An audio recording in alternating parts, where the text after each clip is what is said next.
Oh shit! Everybody hates Chris.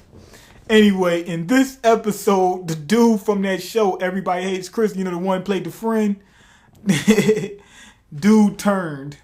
But anyway, I want to say this episode was a 4 out of 5. It was a good episode. There's a couple things I want to say about it, like in terms of that little thing they had with Rick. He was going in the woods with that girl and stuff like that, and found out she was crazy. She went through the same thing he went through. I thought that lasted a little bit too long. And on top of that, this was the season premiere, and they showed in commercial all this shit happening and stuff like that. They just found their way in and all that kind of shit. That none of that stuff happened. So I was a little disappointed, but it was a good episode. I just was a little bit disappointed because I was looking at the commercial and I was like, oh man, this shit's gonna happen, and none of that stuff happened. But anyway, at the beginning of the episode, Rick is talking to his son Carl, and he's telling him, put the fucking gun down, because his son turned into a damn murderous, killing, sociopathic, killing G or something like that. The dude is ready to knock anybody off, so he's telling him, yo, it's time to be a kid. He doesn't want anybody, anybody to grow up and be like Carl. So even then, when what's her name, Carol, when she was showing the kids how to use knives and stuff like that, she said, don't tell Rick. Rick is scared that those kids are going to turn out to be like Carl. Carl's a damn killer. He's knocking people off with no problem. So he doesn't want people to end up like that. So that was a good interaction. That shows you like where they're headed with that. He's trying to raise people the right way, you know. He don't want people to come up being killers. Then also we get the scene where Michonne comes back, and they showed her looking at a map or something like that. Now, she said that those 2 walkers she had with her were bad people or something like that. She said they was animals before they turned or something like that. My guess is she's looking for somebody that she's got to kill. You know? So even though she's like, because she left the compound, the prison, and came back. So I think she's not going anywhere. She's just trying to hurry up and handle some business. I think it's somebody she got to cut their balls off and come back. So they're developing her character. Then also they bring in Tyrese. He's got a love interest. That's cool. And then they showed that he said that he wanted to get a little bit more excitement in his life because he was tired of, picking off walkers through the fence. They go on a mission. Motherfuckers get knocked off. 2 people got killed. They're showing you right now, anybody in this show can go at any time. That's what that meant. They took out, what's the dude, I can't remember the girl's name, because I marathoned this shit. The girl, what she call him, what's this dude name? Heather's wife. I mean, the old guy, his name starts with an H. Hemsley, or what's, I know this dude named Hemsley.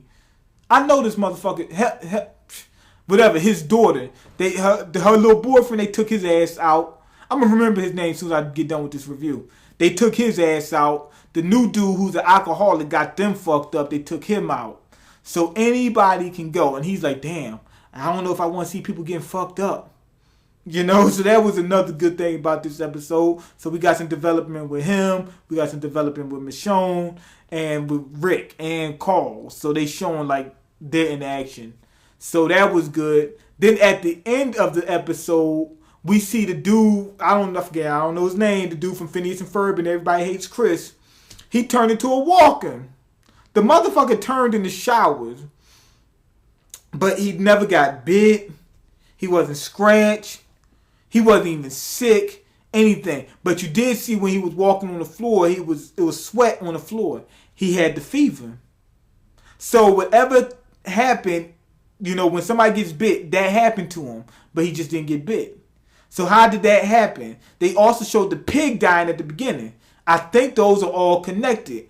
And during the commercial, the guy says, Herschel.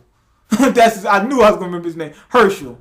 He says, they just found their way in. When he said that kind of confirmed all those 3 things put together led me to believe this. And another thing is, this zombie apocalypse is based on the virus, I believe.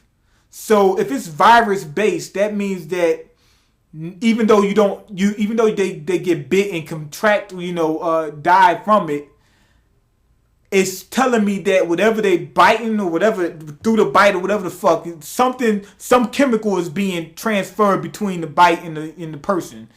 It's not like they just getting cut next thing they change. Something happened with that cut. See what I'm saying? So something's in the walker got into that kid. So whatever fucking was in the walker got into the kid. But how did it get into him? And if he turned and the pig died, it got into both of them. What did the pig and that kid have in common? They both drink water. So, and he said they found their way in. So how did they find their way in? Through the fucking sewage system. That's what I'm thinking. So I'm thinking that they got in through the sewage system, whatever, the way of getting water. And that's how the kid turned and that's how the pig died. Also, watch that fucking pig, because I'm thinking that pig might start turning. I'm thinking these animals might start turning. So that was good about this episode. We got a lot of different little good tidbits, but like I said, I was kind of disappointed because they showed some shit in the commercial that we didn't see. But go ahead and leave your comment. Let me know what you think. If you like the video, go ahead and click that like button and subscribe. Anime and manga means more. Watch that damn pig. I'm telling you, it's gonna start biting motherfuckers.